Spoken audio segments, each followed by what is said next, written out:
বিএনপির সিনিয়র যুগ্ম মহাসচিব রুহুল কবির রিজভী বলেছেন, প্রয়াত অর্থনীতিবিদ ও সাবেক অর্থমন্ত্রী এম সাইফুর রহমান বাংলাদেশকে স্বাবলম্বী করতে ভূমিকা রেখেছিলেন। তিনি ভঙ্গুর অর্থনীতিকে মজবুত করেছিলেন।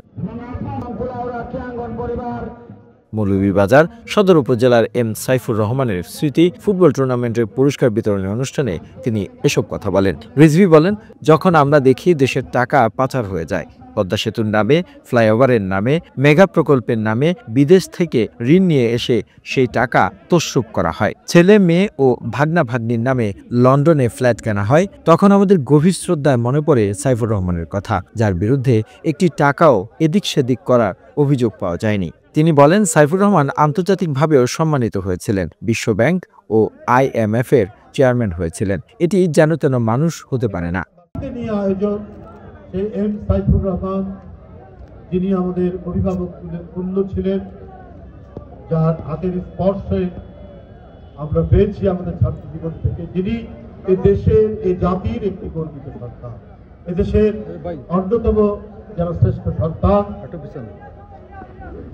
বিশ্বখ্যাত অর্থনীতিবিদ এম সাইফুর রহমানের স্মৃতিকে তর্পণ করে এই প্রীতি ফুটবল ম্যাচের প্রতিযোগিতা, এখানে যারা বিজয়ী হয়েছেন তাদেরকে আন্তরিক ধন্যবাদ, শুভেচ্ছা তাদের কৃতিত্বের জন্য। যারা পরাজিত হয়েও আপনারা দীর্ঘদিন খেলে রানার সার্ভে যে মর্যাদা পেয়েছেন, এটাও অত্যন্ত গৌরবজনক এবং কৃতিত্বের। মেগা ফাইনালে বিশেষ অতিথির বক্তব্য দেন বিএনপির সাংগঠনিক সম্পাদক জি.কে. গৌস, জাতীয় নির্বাহী কমিটির সদস্য ও সাবেক সংসদ সদস্য M Nasir Rahman.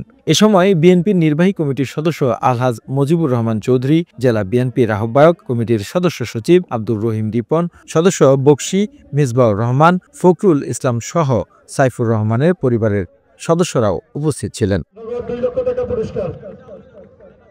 The news Bangladesh desk report.